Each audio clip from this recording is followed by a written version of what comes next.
Everyone, आज से हम स्टार्ट करेंगे घटना चक्र की रिवीजन सीरीज। इसमें हम क्या करने वाले हैं, अगर आपको पता होगा कि घटना चक्र की जो बुक आती है, इफ़ आई शो यू, तो एमसीक्यूज़ या प्रीवियस ईयर क्वेश्चंस कवर करने के पहले ये पूरे इंपॉर्टेंट जो फैक्चुअल इन्फॉर्मेशन होते हैं जो कि प्रीवियस ईयर से रिलेटेड है, और ये वाला जो पोर्शन होता है ना, ये आपका लक्ष्मीकांत से भी बहुत कुछ मैच करता है। तो इसमें से इतनी सारी इंपॉर्टेंट चीज़ें अगर आप ये सब पढ़ने जाएंगे और साथ में आप एमसीक्यूज़ भी पढ़ने जाएंगे तो नंबर ऑफ़ इन्फॉर्मेशन इतने ज़्यादा हो जाते हैं कि इंपॉर्टेंट इन्फॉर्मेशन जो प्रीवियस ईयर में आए हुए होते हैं वो भूल जाते हैं। That was something that has happened with me last year मेरे पास में एंड के 15 डेज़ में पढ़ने का टाइम नहीं बचा था, and that point of time I was just seeing कि अगर मेरे पास ऐसा कुछ होता जहाँ पे मैं एटलीस्ट लास्ट के 20 साल का सिर्फ एमसीक्यूज़ अगर मैं देख लेती, या फिर एमसीक्यूज़ को अगर मैं वन लाइनर में कन्वर्ट करके अगर रिविजन कर लेती, तो कम से कम मेरा प्रीवियस ईयर में आए हुए क्वेश्चन मुझसे रॉन्ग नहीं होते। तो यहाँ पे हम क्या करने वाले हैं, ये जो इन्फॉर्मेशन है ना, इसे हम नहीं कवर करेंगे। और जो एमसीक्यूज़ वाला पार्ट है ना, ये एमसीक्यूज़ वाले पार्ट में भी इससे भी जो भी वन लाइनर, इस एमसीक्यू को वन लाइनर फॉर्म में कन्वर्ट किया है और सिर्फ इम्पॉर्टेंट वन लाइनर फैक्चुअल हम कवर करेंगे, because this is the revision series. तो एक बार आपको क्योंकि अभी हम in the month of November है, रिविजन जनरली हम बार बार जो रिवाइज करने बोलते हैं वो जनरली अप्रैल एंड मार्च के महीने में हमें करना होता है। तो एंड आई नो कि लेटर पॉइंट ऑफ टाइम मेरे पास में टाइम नहीं रहेगा, मैं भी पढ़ने वाली हूँ, तो नवंबर और दिसंबर के मंथ में मैं जितना भी कवर कर सकती हूँ, आई विल ट्राई कि मैं एटलीस्ट पॉलिटी, एनवायरनमेंट, ये दो बुक बहुत इंपॉर्टेंट होती है। मुझे लगता है इसमें प्रीवियस ईयर के एमसीक्यूज़ का बहुत इंपॉर्टेंट रोल रहता है और फैक्ट्स का। So these are the two books जो मैं कवर करने की कोशिश करूँगी in the format which I am trying right now. I would seek your support.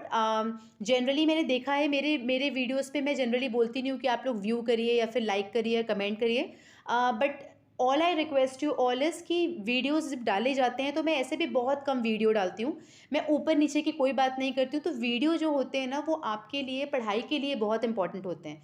तो वीडियोज़ को फॉलो करिए, उनमें बोली जाने वाली बातों को फॉलो करिए। उतना करके आप देखिएगा आपके प्रेपरेशन में आपको बहुत ज़्यादा कॉन्फिडेंस फील होगा। आप एग्ज़ाम क्लियर करने के बहुत बहुत बहुत करीब आ जाएंगे, बहुत नज़दीक आ जाएंगे, अगर आपने इन वीडियोज़ को फॉलो किया तो होपफुली ये आपके लिए हेल्पफुल रहेगा। So let's start the discussion. In videos में हम सिर्फ घटना चक्र में जो इन्फॉर्मेशन दी हुई है, घटना चक्र में जो करेक्ट फैक्चुअल फैक्ट्स है, उसे कवर करेंगे। हो सकता है कि मल्टीपल बुक के रेफरेंस से अगर आप देखें तो इन्फॉर्मेशन कुछ ऊपर और कुछ नीचे हो सकती है। तो घटना चक्र की जो इन्फॉर्मेशन है वो 90% करेक्ट है, ऐसा मान के हम चलते हैं। एंड जनरली मैं बहुत सारे रेफरेंस को फॉलो नहीं करती हूँ।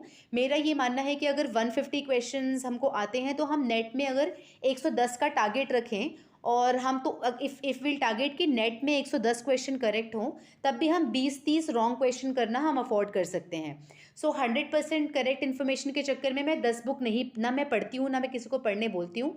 तो इस वीडियो में जितनी भी इन्फॉर्मेशन है मेरे नॉलेज में करेक्ट है। अगर मुझे लगा कि कोई इन्फॉर्मेशन मैच नहीं कर रही है या फिर यहाँ पे कन्फ्यूजन हो सकता है, वो मैं आपको बता दूंगी। इन केस अगर मुझे वो क्लिक नहीं करता, अगर आपको लगता है कि लक्ष्मीकांत में कुछ और दिया है और घटना चक्र में कुछ और दिया है, तो प्लीज़ आप पिन पॉइंट कर दीजिएगा। मैं आपके कमेंट को पिन कर दूंगी ताकि लोग कमेंट सेक्शन में जाके एटलीस्ट अगर कुछ गलतियां होंगी तो वहाँ से भी देख सकते हैं। एक तो ये बात हुई। सेकेंडली, मैं घटना चक्र की ही इन्फॉर्मेशन आपको बताने वाली हूँ, तो जो भी करेक्ट ऑप्शन वहाँ पे दिया होगा वही हम डिस्कस करने वाले हैं।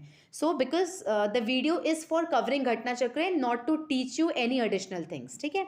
और क्योंकि ये रिविजन सीरीज़ है, हम स्टार्ट करेंगे चैप्टर 2 से, ऑन पर्पस चैप्टर 2 से स्टार्ट कर रहे हैं, बिकॉज चैप्टर 1 जो है वो थोड़ा सा डिफरेंट चैप्टर है, जिसके लिए आपको वीडियो देखना है। और कौन सा वीडियो देखना है, इसकी डिस्कशन मैंने हाउ टू रीड लक्ष्मीकांत वाले जो वीडियो है उसमें मैंने ऑलरेडी कवर किया है।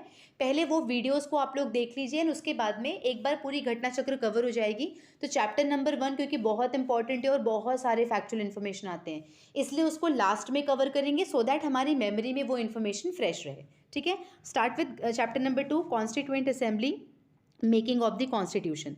सो एमसीक्यूज़ में से हमने वन लाइनर बनाया है, तो we will only cover one liner, और फॉर्मेट इस तरीके से रहेगा।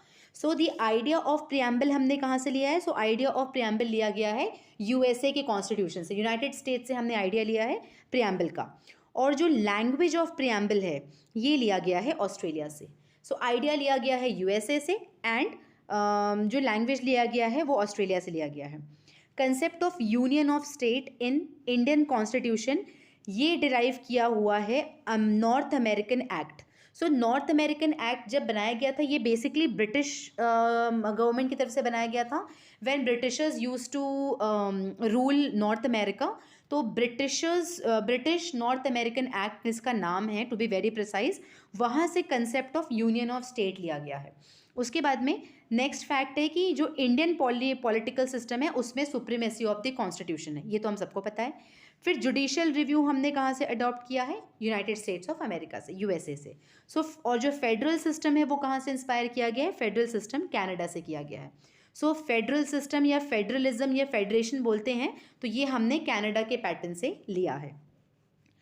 नेक्स्ट जो एमसीक्यू पूछा था उसका जो फैक्ट है वो है कि जुडिशियल रिव्यू कहाँ कहाँ पे एग्जिस्ट करता है, तो ऑप्शन में दिया हुआ था इंडिया एंड यूएसए, वो वाला ऑप्शन हमने राइट ऑप्शन था। नेक्स्ट है a federal supreme court for interpretation of constitution, constitute को इंटरप्रेट करने के लिए एक फेडरल सुप्रीम कोर्ट है। ये कहाँ कौन कौन से कंट्रीज़ में है, तो वो एक इंडिया में है और एक अमेरिका में है। इंडिया एंड अमेरिका, इंडिया और यूएसए में दो कॉमन पॉइंट क्या है, एक तो जुडिशियल रिव्यू और एक फेडरल सुप्रीम कोर्ट है जो कि कॉन्स्टिट्यूशन को इंटरप्रेट करने में हेल्प करेगा। कॉन्करेंट लिस्ट का टॉपिक हमने कहाँ से लिया है, ऑस्ट्रेलिया से लिया है। प्रियम्बल की लैंग्वेज एंड कॉन्करेंट लिस्ट का ये दोनों कंसेप्ट हमने कहाँ से लिया है, ऑस्ट्रेलिया से। नेक्स्ट है DPSP, directive principles of state policy, ये हमने Irish constitution that is Ireland से लिया है। आयरलैंड से हमने एक चीज़ और ली है, आयरिश कॉन्स्टिट्यूशन को आप आयरिश रिपब्लिक भी बोल सकते हैं। आयरिश से हमने डीपीएसपी लिया है। इसके साथ में जो कंसेप्ट है ना कि राज्यसभा में हम रिप्रेजेंटेशन देंगे टैलेंट को, क्वालिफिकेशन, एक्सपीरियंस एंड सर्विसेज को, जो नॉमिनेशन होते हैं ना हमारे ऑन द जिसके पास में एक्सपीरियंस होगा in the field of art, science, social science वाला जो फील्ड था ना, ये वाला चीज़ें हमने कहाँ से लिया है, ये भी हमने आयरिश कॉन्स्टिट्यूशन से इंस्पायर्ड होके लिया है। तो दो चीज़ें याद रखनी है कि डीपीएसपी एंड राज्यसभा का जो कंसेप्ट है ऑफ नॉमिनेशन। उसके बाद में फंडामेंटल राइट्स कहाँ से लिया है, फंडामेंटल राइट्स कॉपी करा है हमने, कॉपी नहीं मतलब आइडिया लिया है यूएसए से। यूएसए का जो बिल्स ऑफ राइट्स है ना वहाँ से हमने लिया है। पार्लियामेंट्री सिस्टम, ये तो हमें बिल्कुल कन्फ्यूजन नहीं होती है, पार्लियामेंट्री सिस्टम हम जनरली करेक्ट ऑप्शन करते हैं, यूनाइटेड किंगडम ब्रिटेन से लिया है। एमरजेंसी पावर जर्मनी से, बहुत बार पूछा गया है। डीपीएसपी ये आयरलैंड है, ऊपर भी कवर किया है हमने। फंडामेंटल राइट्स किसको मिरर करता है, यूएसए के बिल ऑफ राइट्स को। उसके बाद में कैबिनेट गवर्नमेंट, कैबिनेट गवर्नमेंट बोल सकते हैं या पार्लियामेंट्री सिस्टम बोल सकते हैं, ये दोनों हमने ब्रिटिश कॉन्स्टिट्यूशन से लिया है। यूनियन स्टेट रिलेशनशिप कहाँ से लिया है, यूनियन एंड स्टेट के बीच में जो रिलेशनशिप है जो अपना डिवाइड किया है, फेडरल सिस्टम, फेडरेशन या फिर यूनियन स्टेट रिलेशनशिप जिस टाइप का है, ये हमने कनाडा से लिया है।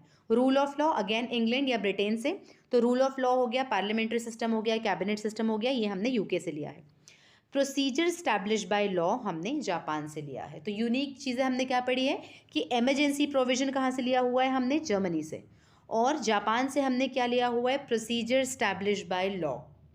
ठीक है, फिर reservation of bill bye governor for the president consideration, ये हमने कनाडा से लिया है। तो देखा जाए तो ये फेडरेशन का भी पार्ट है ना। तो फेडरल सिस्टम में हमने गवर्नर जो है उसको बिल, फेडरल सिस्टम का जो एक्सेप्शन बोल सकते हैं आप इसको, है ना, कि जो स्टेट का सब्जेक्ट है उस पर अगर कोई लॉ बना रहे हैं तो गवर्नर अगर असेंट नहीं देना चाहे तो वो वाले पार्ट को भी हमने कनाडा से लिया। उस वे में भी अगर आपको याद रखना है तो reservation of bill bye governor for the president का कंसिडरेशन। कॉन्करेंट लिस्ट ऑस्ट्रेलिया से एंड रेसिड्यूरी पावर कनाडा से। तो ये दोनों में आप थोड़ा सा कंफ्यूज हो सकते हैं, तो प्लीज़ इसको ध्यान रखिए कि कॉन्करेंट लिस्ट जो है वो हमने ऑस्ट्रेलिया से लिया है एंड रेसिड्यूरी पावर जो लिया है वो लिया है कनाडा से।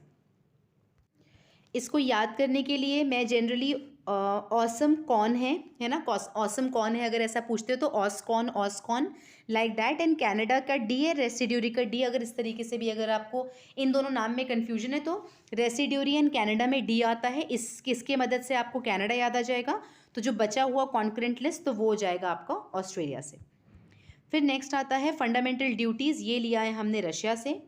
अब fundamental duties 42nd amendment act में एंटर किया गया था 1976 में, और इसको रेकमेंड किसने किया था, स्वर्ण सिंह कमेटी ने। तो ये 3-4 फैक्ट आपको याद रखने हैं। और इस चैप्टर में से Russia is the most important factor कि जहाँ से हम फंडामेंटल ड्यूटीज़ को अपने कॉन्स्टिट्यूशन में लाए हैं। The first nominated deputy chairman of constituent assembly, उनका नाम है फ्रैंक एंथनी। प्रीवियस ईयर में वन ऑफ द PSCs में पूछा हुआ है। रिटर्न कॉन्स्टिट्यूशन का जो कंसेप्ट है वो कहाँ से बोरो किया है? अमेरिका में। आपको पता ही है कि ब्रिटेन का जो कॉन्स्टिट्यूशन है वो रिटर्न नहीं है। फिर पोर्टफोलियो सिस्टम, अच्छा ये जो था का लास्ट वाला फैक्ट है कि जो पोर्टफोलियो था, जो इंटरिम गवर्नमेंट बना था 1946 में, और जो कैबिनेट ऑफ इंडिया जो पहला कैबिनेट था 1947 में, इनमें जो मिनिस्टर्स थे तो उनमें जो CH भाभा हैं, CH भाभा का जो पोर्टफोलियो था वो डिफरेंट था।